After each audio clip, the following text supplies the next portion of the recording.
I'm Vijay Narayan. Welcome to our show this evening. A very important topic we'll be discussing today, and that's on the environment and climate change. I'm happy that our guest tonight, Dr. Sivendra Michael, Permanent Secretary for Environment and Climate Change, is here to address the many issues you have sent across to us.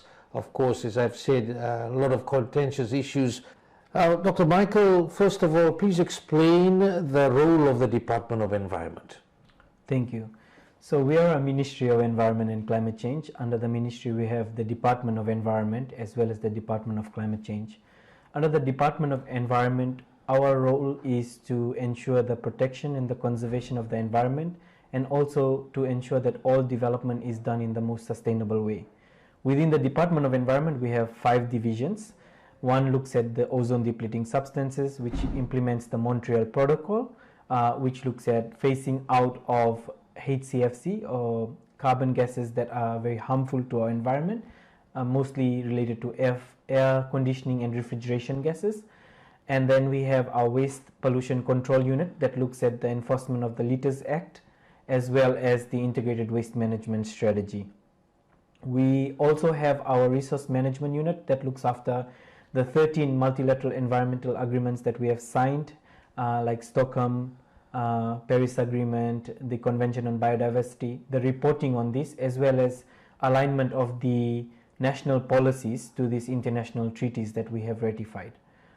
Thereafter, we have our Project Management Unit that mostly focuses on the money and the funds that we access and the implementation of these funds across different ministries, as well as different communities and community projects. Lastly, within the unit, we have a very important unit called our EIA, which is our Environmental Impact Assessment Unit that is required and mandated through the Environmental Management Act 2005, but also has the EIA Regulations 2008 that kind of governs the work of the department itself. For the Department of Environment, we also have 5 divisions. One looks at adaptation measures, under which relocation falls under. We have climate finance that looks at accessing to climate finance. So we work very closely with the project development unit to prepare proposals for the nation, as well as communities, and work with civil society organizations. We then have our oceans unit that looks after the oceans policy, and we have our mitigation unit that is also a very important unit that looks at the implementation of the low emissions development strategy of the greenhouse gas emission strategy for Fiji. Yeah. There are a lot of issues being discussed about damage to our environment and climate change. The link is very clear. We even need people to shift from their current villages where they stay due to climate change. We know there's for some time, for many years actually, 46 communities needed to be resettled, and I believe so far we haven't been able to. What seems to be the issue, and how serious is this? Thank you. So let me take a step back and reflect through that as well. So relocation in particular and its nexus between environmental damage and climate change is one that needs to be unpacked further. Climate change when you talk about climate change or the impacts of climate change, it can be as a result of sudden onset event, which is our climate induced disasters like cyclones, floods due to the increased amount of rainfall or changing weather patterns. And then you have the slow onset events, which is the rising sea levels. In the Pacific, as scientifically shown from different scientific reports, we are experiencing sea level rise 2 to 3 times more than the national or global average. So it's quite concerning for us. Of the 46 communities that you have mentioned, 6 communities have been relocated already, two of which are currently being relocated, which is Nambavatu and Dongea through the Fiji Council of Social Services. Of that 46 as well, there is a relocation task force that has been set up by the government of Fiji to ensure that a prioritization process is undertaken to see which communities need the relocation support at most immediate as opposed to others. Now, relocation for us, Mr. Vijay, is the last resort. It's the ultimate last resort. So where we can put in place adaptation measures, which is build our seawalls, try and elevate homes, try and bring into try and bring or introduce infrastructure developments that can support the community, we do that. So we do look at relocation as a last resort, but it's on a case-by-case basis. The task force is set up, which is under the ministry, but also there is a relocation unit that is set up with the Ministry of Rural Maritime Development and Disaster Management to support the processes of prioritization. Yeah. Of course, there's also feedback coming through. Some of this people living in those villages would not want to move. Absolutely. Yeah, for us Pacific Islanders as Fijians, indigenous people as in particular, we have a sense of belonging with the land. We always say the vanua is what shapes us. Our identity is linked to our geographical location, to the village. Our umbilical cords are actually buried in those very places. So moving a community or moving an individual from that community comes around with a lot of hesitation, and it needs to be done in a way that is just, that is consulted. We do have the relocation guidelines that look at the standard operating procedures, that looks at these opportunities on how do we ensure that the voices of the young people are heard, the voices of the elders are being heard, they are being sensitized about the types of risks that they will be exposed to. So I think we have to take a very balanced view of how. One is to do our part, which is to explain the risks and all that is associated with the implications of staying in a current location that is exposed to the threats. And second is to hear the community and see what avenues and opportunities we have to rectify the issue we have ahead of us. It is a very sensitive issue. Communities are not going to up and go. We need to think about everything that they have worked with, their ancestors, their founding, their sense of belonging in a place. Why I ask you the question is because we know about these 46 villages for quite some time. Are you trying to navigate to ensure people get the knowledge and act based on that? What is the cause of the delay? The cause of the delay, I don't think so. There is a delay in relocating the communities. It's a process that we undertake with the communities for them to be aware of the implications of moving. Like I said, relocation is the government's ultimate last resort, and also for any community because of the many multifaceted factors that they are associated with, identity crises and so forth.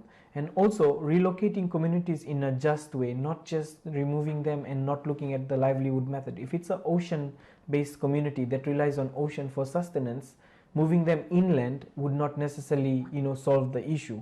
So having that conversation with the community, whether they would still have access to the ocean, whether they can still change their livelihood methodology. Some of these communities have relied their entire life and their skill set is based on fishing. So asking them to change to agricultural production and do that for a living is a hard ask. So I would not say that there is a delay, but there is a due process and there is a prioritization process on who are most at risk that require relocation, and then going down that chain of list. And we have heard about climate financing. Are there ways to ensure that, to cushion the blow for Fiji? We're always struggling with our budgets. Are there ways to get enough funding to ensure that we have enough funds to relocate in the most efficient way? Yeah, climate finance is one of the very big and complex issues in the region and globally. The global financing architecture is one that does not necessarily attribute financing for relocation efforts. So we really try to work through the existing mechanism. We have our relocation trust fund. Through bilaterally we are able to raise funds. The government of New Zealand just recently on the visit of the Honourable Prime Minister of New Zealand, Honourable Luxon, had committed 3.5 million NZD to support Nambavatu relocation. Now we have to mobilize other innovative financing mechanisms in order to support these communities and not have them funded through the national budget processes, although some of it, like the groundworks and others that is required, has to come from national budget where necessary. I say where necessary because the impacts of climate change that these communities are facing is not caused by us, and it's unfair that we are using national budgets or our own resources to pay for them.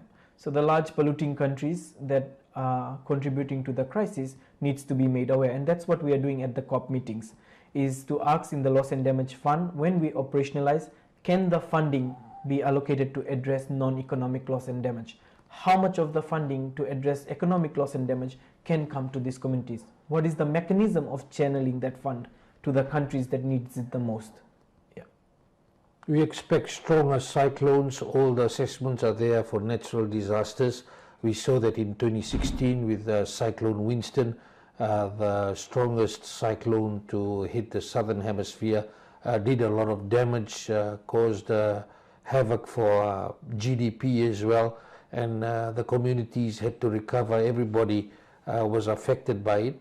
Is Fiji, based on what happened in 2016, as far as climate change is concerned, is its state of readiness? Have we learned things that, and have we resulted in from that phase onwards that we have maybe gotten more knowledge on how to handle these things? Yeah, I think we have learned a lot from the past disasters. Fortunately, in my past role was responsible to formulate the post-disaster needs assessment. So going out to the communities and doing those assessments. For TC-ANA, TC-ASA, when we were up in the north, these were conversations that we were having with the communities themselves, like after 2016, what changes have you made? What kind of support are you being provided with? If you are not provided support, how are you taking the burden on? These are really genuine questions, because sometimes for private sector in particular, like businesses, there is very little avenue of access to finance, to support, to get prepared. So we really ask these tough questions to them, like what are you doing from your part? Not only is it a shared responsibility to be prepared, but I think, how do we unpack those learnings and really find funds to support the preparedness attribute? I'll be really honest with you. This morning we had a panel on the Resilience Week that's happening at the Pacific Islands Forum, and there was this whole conversation around a comprehensive risk management, which is the integration of DRM, disaster risk management, and climate change adaptation. We see a lot of vertical kind of programming which only looks at climate change on its own and disaster risk on its own. So it's about ensuring that there is also a horizontal kind of programmatic thinking, where in simple terms we are working from a bottom-up approach, really identifying, because at the end of the day the community is not worried about whether it's climate related, whether it's disaster or it's a disaster on its own. They are there to ensure that their survival is sustained.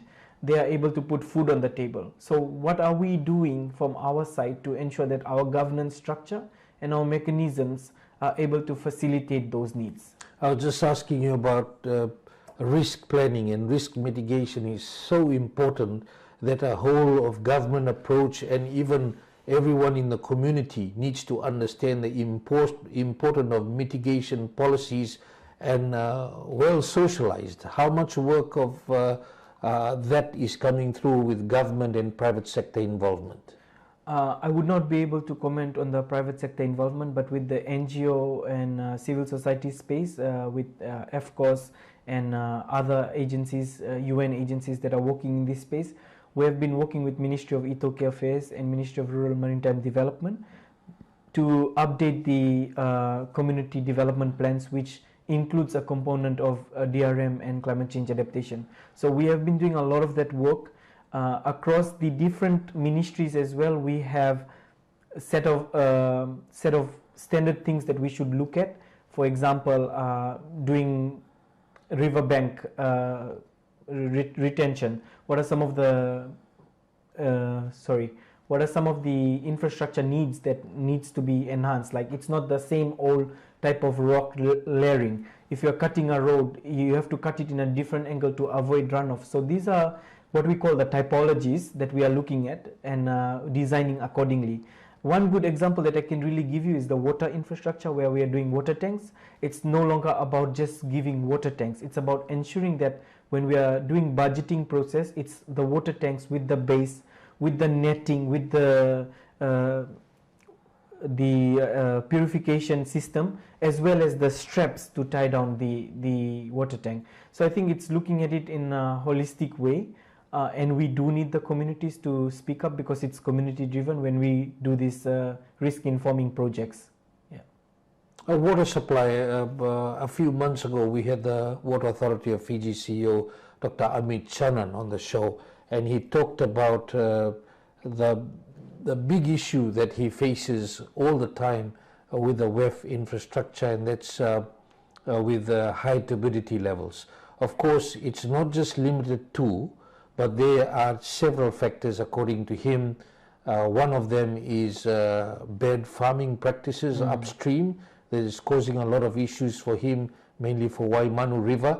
The other one is gravel extraction licenses being issued without much consultation, according to him. These are serious issues and results in water disruption for thousands of people.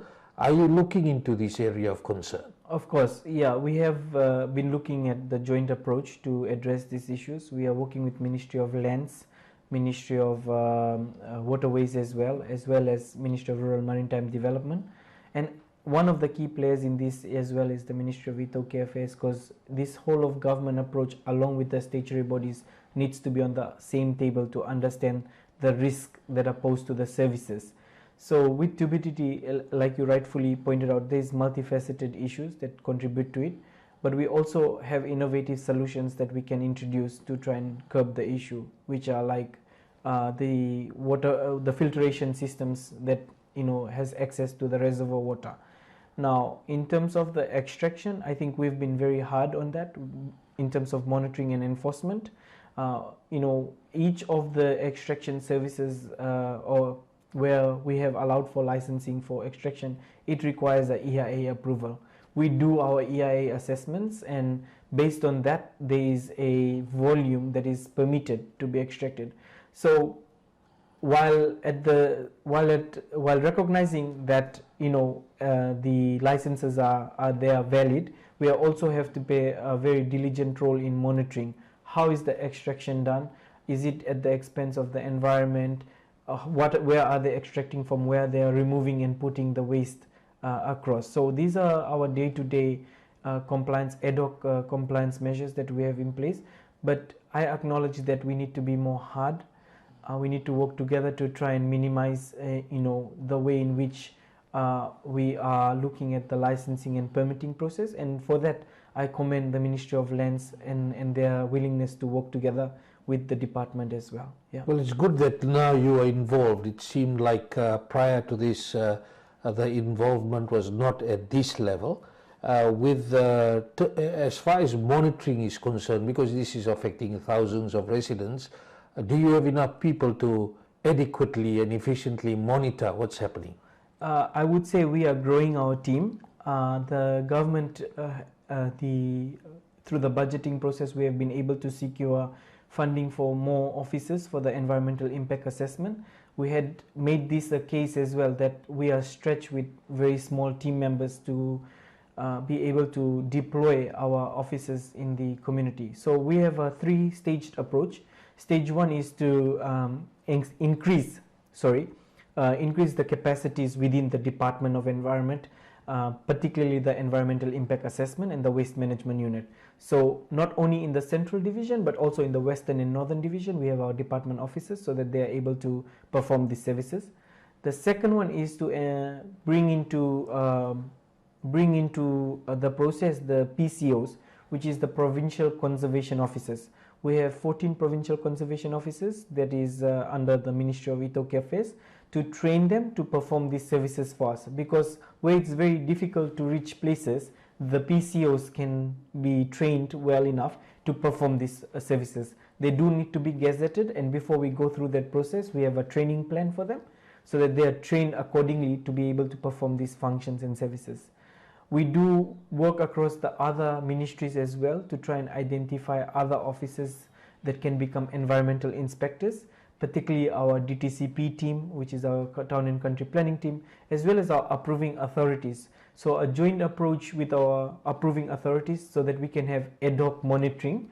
But if we are not there to monitor, then they can pick up the application and go and do the monitoring. Quite frankly speaking, I'm not sure if this was the case before my time or after I came on board. What we have is we have routine scheduled visits. Just last week we have had visits in the northern for compliance. So we take out all the list of active EIAs and we just on a random basis go and check. And the same we want to do for the west and the north, and we have scheduled that accordingly. We are working with the approving authorities, like I said, to conduct these inspections, and we will do it on an ad hoc manner because that's what the law allows us to do so. You're watching Fiji Village Straight Talk. I'm Vijay Narayan. We'll be back after this break. Oh my gosh! Oh, what's in the box? You're probably wondering, what's in the box?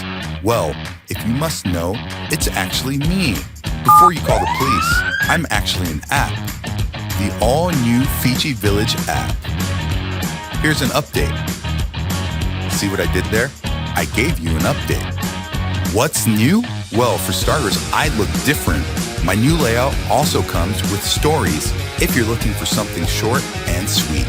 I will bring you the latest news on the dot so you stay updated. You're welcome. You don't have to go anywhere for content because I bring the content to you. Not only can you listen to your favorite radio stations, you can also watch online video content. Which reminds me, do you love sports? Well, guess what? With the Fiji Village app, you can stay up to date with your favorite sports and scoreboards, no matter where you are. Your #1 news website just got better with an app. Download and get updated now.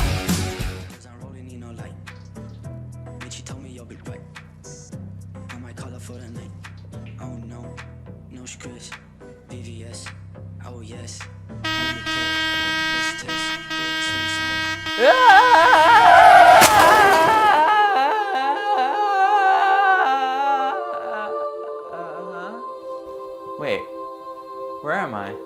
Oh, you died, bro. I'm dead? But why? But that's what happens when you change your playlist when you're driving. Crashed. What? No, this can't be happening. I had so much left to do in life. All I do is stare at my phone because you know I'm Gen Z and we're all anti-social. Oh, and I wish I did so poor guy. much, but by the way, do you guys have Wi-Fi up here? This is why you should have listened to F96 Drive. Shouldn't let them play the music. And you just drive. No! I can't believe this is happening. It wasn't When you're even done, my eh? car and I didn't have Hell a car is that and way, shit. eh? Yeah? Wait, what?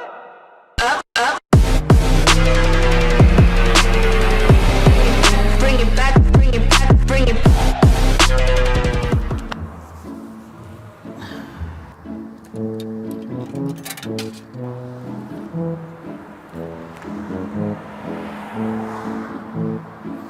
क्या आप भी परेशान हैं? अच्छी करता है यार, तुम लोग के समझ में नहीं आए। अंधार में रहेगा, कट जाएगा जगह, कौन जाएगा भरी?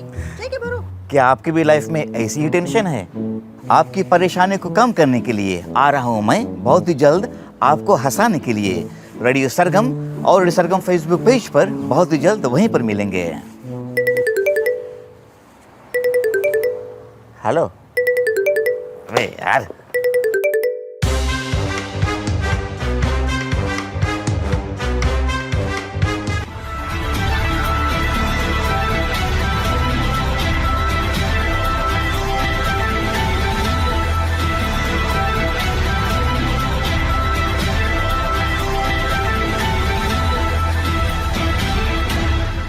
Welcome back. You're watching Fiji Village Straight Talk. I'm Vijay Narayan. Our guest tonight is the Permanent Secretary for Environment and Climate Change, Dr. Sivendra Michael. Dr. Michael, one of the issues that is of real concern is the Great Han development along Princess Road in Suva. A lot has been said in the news.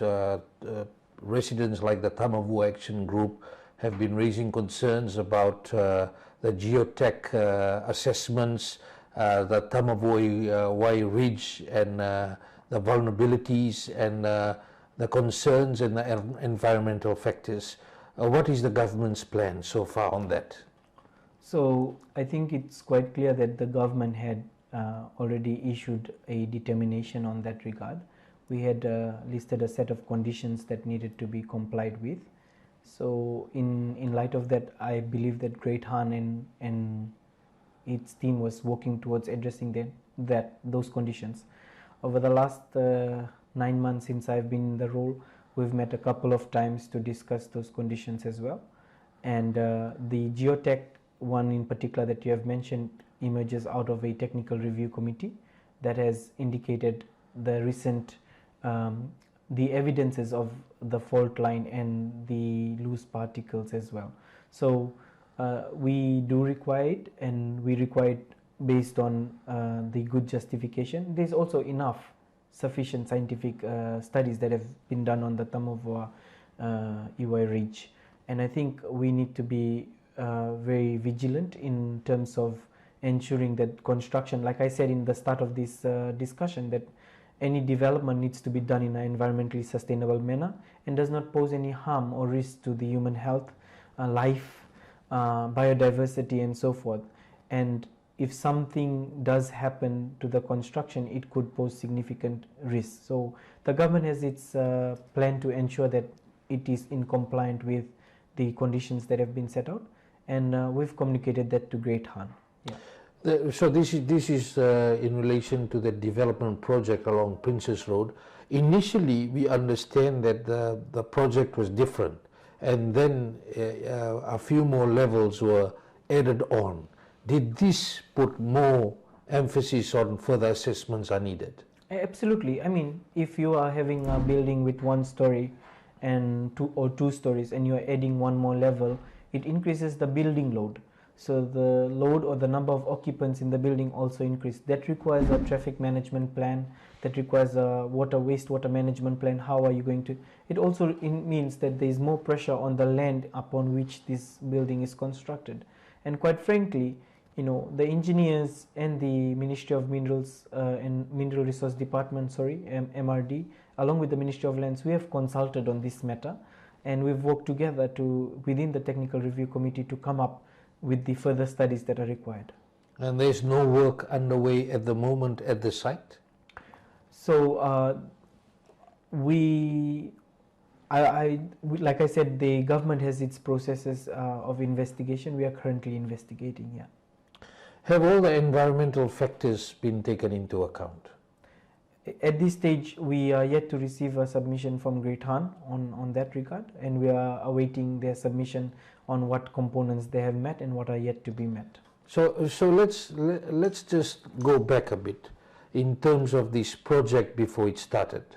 There was a call, first of all, for a full environmental impact assessment and a geotech assessment by the residents, and the residents said there were no public consultations that took place.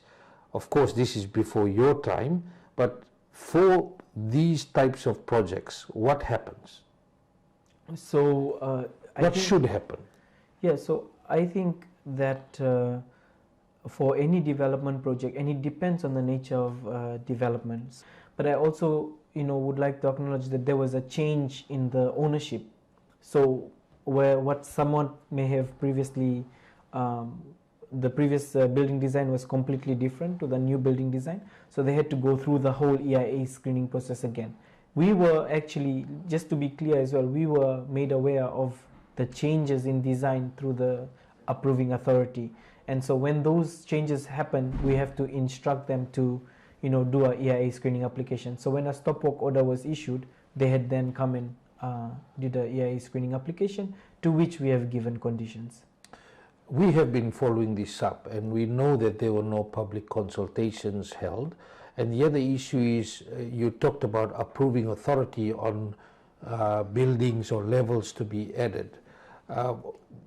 Based on this, do you believe, and I think you have given the requirements now, you have assessed a geotechnical assessment and come back to ensure that those requirements are met by the developer? Yeah, there are a couple of requirements that needs to be met. Geotech is one of those requirements. That is to check the stability of the land upon which the development is going to take place.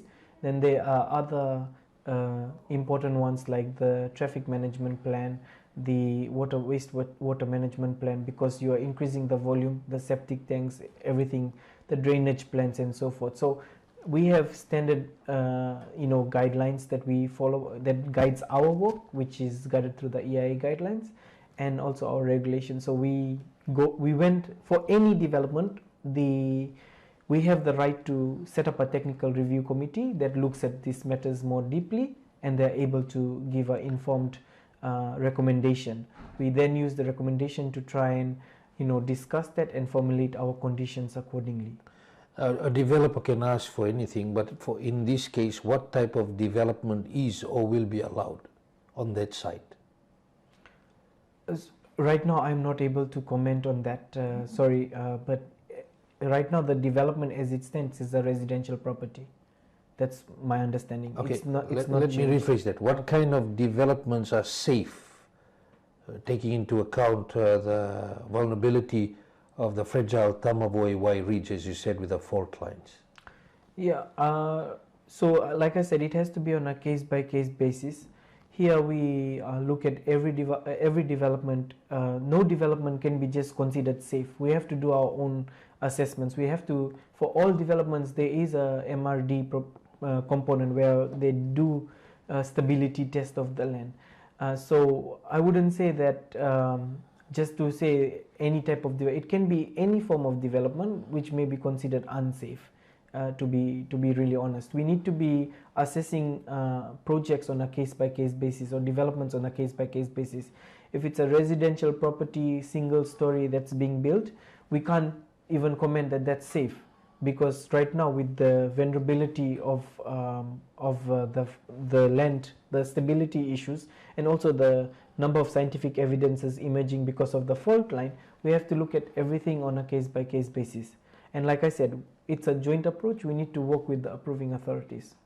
At times, people have labeled the Department of Environment as an obstacle when it comes to investment projects, maybe delaying things and not approving things. What is your stand on this? Yeah, everybody has a right to opinion.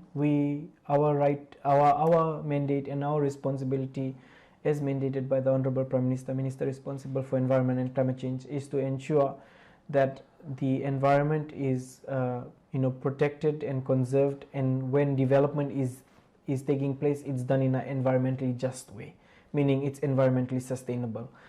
If you are clearing mangroves, then mangroves needs to be replanted elsewhere. If you are cutting roads, amount of gravels that's extracted to avoid landslides or to avoid slippages. These are very sensitive issues, right? Because these resources belong to who? Our natural resource owners. So we need to really consult with the community on the impacts and the implications of the development, for them to also understand the risk to the development and the risk from the development, both sides. So my stance on that is, as the Permanent Secretary for the Ministry, we've been working very hard to get where we are today. We did have a lot of backlogs. We are facilitating discussion with the private sector and maybe it would be good to hear what the private sector thinks of us, since the changes have come about. We are working to develop sector specific guidelines for mining, for forestry and so forth, that can guide us with our processes of issuing determination. Back then we probably did not have all of these documents, and if we did have standard operating procedures, we really needed to do more work on that. So we are doing more work on that. The Honorable Prime Minister, through his instruction, has been very clear as well in terms of how investment and economic growth has to have a balanced view with the environment. So most of the times, as I mentioned, we've been meeting with the proponent, trying to stick with our timelines of a determination of a screening application timeline, as well as the full EIA scope, which follows through after the terms of reference is being issued. We have heard of this narrative that we are not pro-development, we are anti-development and so forth. I would like to challenge that, honestly, because my take on this, personal as well as from the ministry side, is to ensure that we are not exploiting our environment at the expense of development. So making sure that we are doing the necessary assessments, we are able to understand the biodiversity loss that takes place from a particular investment, how are we mitigating the risk what are we doing, what mitigation measures or adaptation measures are we introducing so that the development can take place. And I think that the private sector also needs to understand that. They need to come to the table with this lens, that not only are you contributing to the economic growth, how are you ensuring that the building that you are constructing or any development that is proposed is done in an environmentally just way. At the end of the day, we are the generation that will move away. We'll have our time, we'll go away. Our children and children's children will ask, what did you do? How did you ensure that our land was not exploited at the expense of big huge investments? Yeah. Talking about damage to environment, in 2022, Freesol, the company that dug a channel through mangroves and a coral reef in Malolo to provide access to a multi-million-dollar resort and development, was fined $1 million by the High Court, of course, after they were found guilty. This was a blatant action by a developer, and questions continue to be raised on what type of monitoring processes were in place to have these go unchecked, which resulted in huge damage to our environment. What are the lessons learned from this kind of case? Yeah, the biggest lessons learned is to scale up and be more aggressive in terms of more strategic in terms of our monitoring and reporting mechanisms, working with the different approving authorities. In this case, because it's on a remote island, relying on our people, our communities, they are the eyes and ears for the ministry. They are the ones that are able to inform us on what's happening on the ground. As much as we have the capacity, stretched capacity to go and perform these ad hoc activities, our provincial conservation officers as well as the people of the Vanua are able to pick up a phone and say, okay, this is happening, this is what I have seen, we can investigate accordingly. So I think we really need to come from a narrative of shared responsibility, and I really want to call on the members of the public to say, please, you are there, you are eyes and ears, you are able to inform the ministry, you are able to talk about unauthorized development, you can question what development is taking place, whether they have any approvals in place. It is your right, it's done within your vicinity, and we are responsible to respond to that, whether those things are in place or not. So Freesol in particular is one where we've learned a lot of lessons, and also the court had ordered them to do rehabilitation. That's something in progress as well. You're watching Fiji Village Straight Talk. I'm Vijay Narayan. We'll be back after this break. That sounds right. Okay, I got it. If I could turn back time, if I could find a way. As I walk through the valley of the shadow of death, I take a look at my life and realize there's nothing left. Sick and tired of hearing all these people talk about what's the deal with this pop life and when is it gonna fade out? The sun is fading away. If I could reach the stars, Bum, bum, bum, bum, bum. I don't know the rest of the words. I'd give them all to you. As the June light turns to moonlight. La la la la la, la la la la la, la la la la la, la la la. Loving you is all I ever need. Making love with you is all good. I take back those words that hurt you, and you'd stay. आप देख रहे हैं इसी संडास जो हमारे superstar प्रश अभी आकर इस्तेमाल करेगा किसी वक्त अभी लो आ गया superstar purse Not following me again. Sir, जनता जानना चाहते हैं सर अगर जनता जानना चाहते हैं sir are the rumors true sir? Hopefully. Bye. Sir, एक सर अब देख रहे हैं डॉक्टर के स्टूडियो में हम भर चुके हैं जेसिका जनता जानना चाहते हैं जेसिका जनता जानना चाहते हैं कि आप कौन सी मेकअप लगाते हैं आज मैंने तो कोई मेकअप नहीं लगाया लगता है लगा ले How dare you DA तो आप देख रहे हैं यहाँ एसएन का गाड़ी पड़ा है काफी गर्जी है लेकिन एसएन साहब एसएन सर अमेरिका से आए हुए हैं सर अमेरिका का जनता जानना चाहते हैं सर आप हमेशा काला चश्मा क्यों पहनते हैं सर तो सफेद चश्मा कहाँ मिली? सफेद चश्मा देखा कहीं तुम? तुकता काय को है?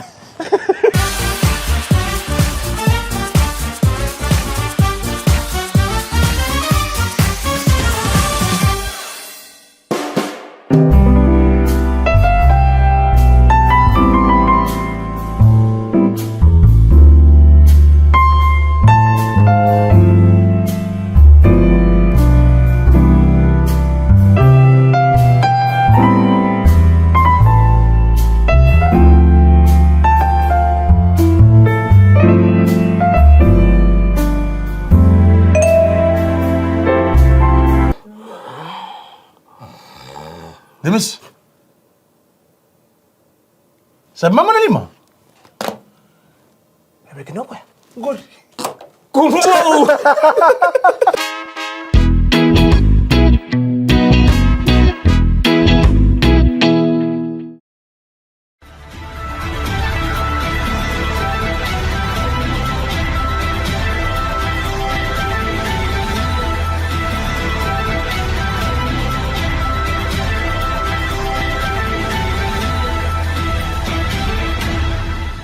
Fiji Village Straight Talk. I'm Vijay Narayan.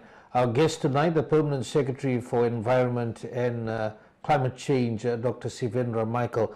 Dr. Michael, in many areas we see nowadays dumping ground for rubbish. Rubbish is being dumped everywhere. A lot of concerns being raised why we have become like this, that almost like the level of complacency that people do not care if there's rubbish or there's litter around. What is being done about it? Thank you, Vijay. I think I would like to start by just echoing what the Honorable Prime Minister has said. It feels like, and at Cabinet when this question had also come up, actually in Parliament a few weeks ago, where he had mentioned quite frankly that, you know, it's sad to see how people are not giving respect to the very environment that feeds us, that you know, is a matter of our livelihood, and we're disposing rubbish in public spaces, not respecting the very land. People sort of are developing a culture of you know, just they lack civic pride. Whereas in the villages you have very strict bylaws on how you dispose rubbish. There are very stringent measures and, you know, punishments on where if you dispose in the wrong place. So we are not seeing this correlation amongst, you know, people that are living in the urban and people that are living out in our communities on how they respect their land. And maybe this is changing in the communities. I'm not so aware, but you know, I think this goes all the way back to the principles and the values that we have towards the environment. I say this because most people don't seem to realize what a plastic bag can do, and its improper disposal to the oceans can do to our marine life, what it does to the coral system that, you know, provides for us. We keep turning a blind eye towards this, and quite frankly the fines in place are not living up to getting them to change behavior. This mindset shift, this behavior shift that I have talked about many times in many public domains, it requires, you know, it requires from within. Like, what are you doing at home? What are you doing at the community level? How are you talking to each other? Why I say this is, from 2019 to 2022, we have issued 1,256 fines of $40 to individuals. And where the individual does not pay the fine up to 30 days, we take them to court. We've run up to 18 workshops which train 598 litter prevention officers.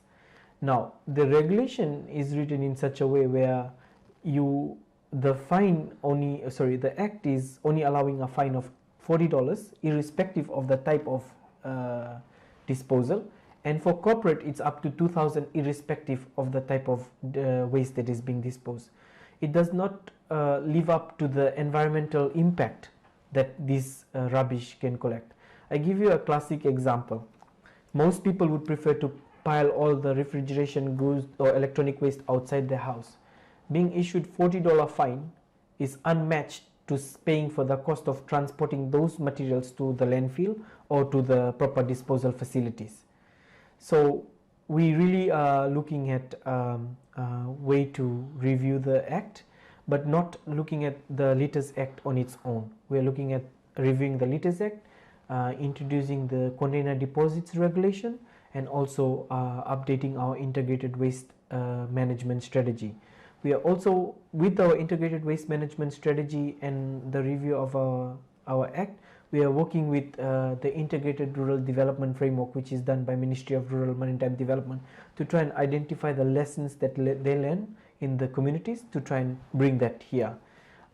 We have multiple projects that looks at compost and others, but I don't think so it's enough. Quite frankly, this behavior change really needs to happen at the grassroots. People really need to be responsible, to really show genuine care for the environment. From very small kids, we are talking about this in the school systems, to very big adults where you can't even have these conversations on how you dispose rubbish.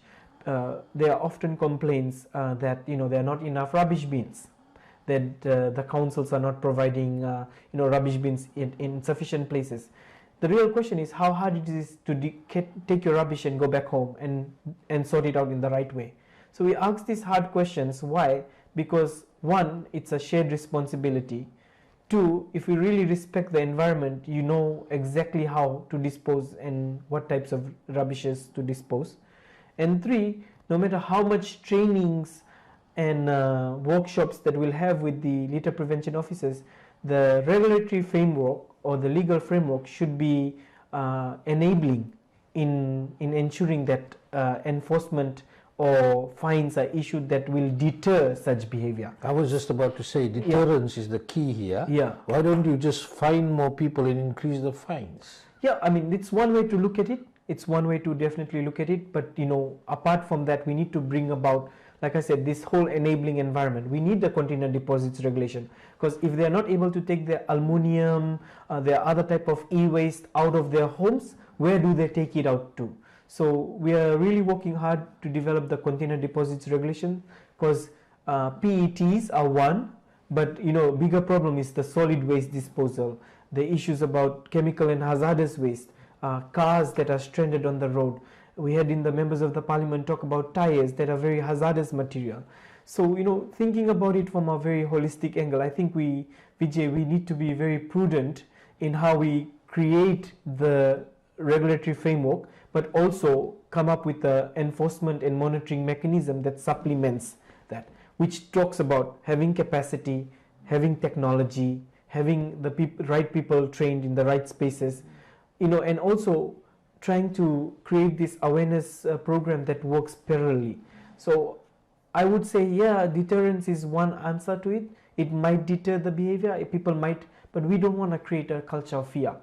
We want people to be really responsible. Honestly, I have a 10-year-old daughter, and I teach her those things at home, and how she disposes her rubbish, what type of rubbish goes where.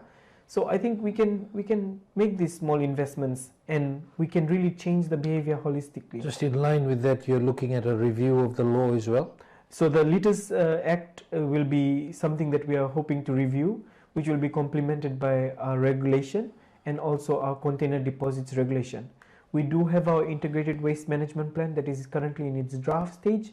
We are looking to revise that draft and also bring that into force as well. Just on the container deposit system, someone had sent the question, why is it taking so long for Fiji to commence with a container deposit system to assist in recovery of used bottles or cans for recycling purposes, as done successfully in other small countries like Palau and Kiribati? Yeah, that's a good question, and I think it's very right for the individual to ask us. Container deposit scheme in other countries, they are geographically smaller. Kiribati and Palau are very small countries as compared to Fiji. We have geographically very sparse population. If you look at the maritime communities, what are our collection points? So to do a CDR, we have to look at many things. It's a 21-step process which we are looking at, one of which looks at collection centers. The other looks at how much do we pay out of every type of material we pay, what goes to the bucket to be able to keep this mechanism running. They are hard questions. There are also failed container deposits regulations, Vijay, in some countries where these things have not worked. So being very particular and just so the individual that asks this question also knows that in 2011 the container deposits regulation did receive a cabinet approval, but the industry felt that they were not consulted enough. So one of the things that we needed to do when the rescind decision did come about was to ensure that the industry is also part of the conversation, because if we are to regulate all these types of waste, the industry needs to know on how much per every bottle that is recycled goes to what component. Who is the waste management authority that's going to be set up, whether it's going to be independent of the government, whether it's going to be with the government and the private sector, or how does that take place. For smaller countries, it's easy because you have a smaller population to deal with. We're dealing with 332 islands, of which 110 are habitated, have people living there. So removing waste from Koro Ngao is going to be a factor of transportation. Who's going to take it out? How does it reach our containers? How does the containers move out of Fiji? These are all issues that we need to look at more holistically, and I thank the individual for the question. Rest assured, the government is looking at it. We are working with the SG's office, and it's about to go to the cabinet as well. What action is the department taking against people burning rubbish? They're saying causes a lot of air pollution, public health nuisance, and there's a lot of burning happening in different parts of the country. So for that, we are working with the relevant authorities. Let me also, as I mentioned, the review of the Litters Act will also look at that. Currently, the Litters Act is only applicable to public spaces, not private homes and individuals. So if a person is burning rubbish at home, we don't have the authority nor the legal framework to be issuing fines at those residences. So we really need to look at that through the review process and be able to bring into play some really stringent measures that will deter such behavior. One of the things that we are doing now for those kind of cases, we recently had, as you heard, the Vatuanga case where there was burning of the tracks. We have actually worked with the respective authorities to identify who was giving those tracks to the people of the community, so that we could go and ask them in terms of waste disposal measures that they have in place. Do they have a waste disposal permit? If not, it's a non-compliant issue. We issue the fine based on non-compliance. Yeah, and also maybe to the viewers that are listening, to the companies, it's really important to check that you have a proper waste disposal permit in place. You need to have a waste disposal permit in place, and if you don't, you do need to apply for that. And this is one way to also have yourself covered, because we want to also understand how you are disposing that waste, whether it's going to the right places, and if you are recycling, you have a waste recycling permit as well. So yeah, we do know that we are working very diligently on ensuring that these companies do have their permits. But going back to your question, apart from public spaces, it's very hard for us. Questions are also coming in. How seriously is the ministry taking complaints against its own staff who are not complying with the Environment Act or regulations, and this is in relation to burning of rubbish? Yeah, we are looking at it seriously. If the matter comes to my attention, we are really looking at it seriously. But like I said, this is a practice where we have to also inform the staff. It's not only a reflection on your morale, your ethics as an individual, you're working for the department, but because the law is written in such a way that it does not govern such acts or activities in a private residence, we really need to have them change their mindset and behavior to embody that same practice as well. Dr. Michael, what number can people get you on if they have any issues of concern as far as the environment is concerned? So the number to reach the department is 3311699. I hope I got that correct, but I think that's our current landline. The department is currently working on establishing a hotline. We are doing our cost benefit analysis on how much it would cost us, but a toll-free line, and we do hope that Vodafone and Digicel do come on board to support our efforts, so that after hours, if something happens, we can get phone calls and our inspectors can be deployed accordingly. Like I said, we are a technical ministry that works around the clock, and sometimes we do get complaints at late hours of the evening. But maybe to that point as well, Vijay, if you may allow me, I also think that all the questions that you have asked today, something that we have not touched on. I keep saying environmentally sustainable development, but also to our stakeholders and developers, you also have to bring into play a level of ethics and ethical behavior. You're talking about the future, you're talking about the current state of environment, and if you don't bring this genuinity, this willingness to do good and this ethical behavior, and if you're always having this thing at the back of your mind that you will get away with it, I'm sorry, we know this is the reason why development is staggered, because your interest is on the profits over people it's not for people, planet and prosperity. It's absolutely not. And so that's why we come up with big loopholes in the sector, and we really rely on our people and our communities to alert us. So the number again is 3311-699. Please feel free to call us whenever. We are working on the hotline currently as we speak. A final question: what is the role of your department and the ministry in the National Development Plan, which has just been released, and how can tools like the environmental impact assessments be used to enhance Fiji's development? Thank you, Vijay. I think the ministry played a very significant role in the NDP. We had two standalone chapters, one on waste and pollution control and the other one on climate change, that we heavily inputted towards. We understand that most of the questions that are asked today were asked during the consultation, the national consultation from the NDP team, and when that was brought to our attention, we had worked collectively to design those chapters. While it does have our inputs, I think what we want to end on a high note tonight as I end this conversation as well.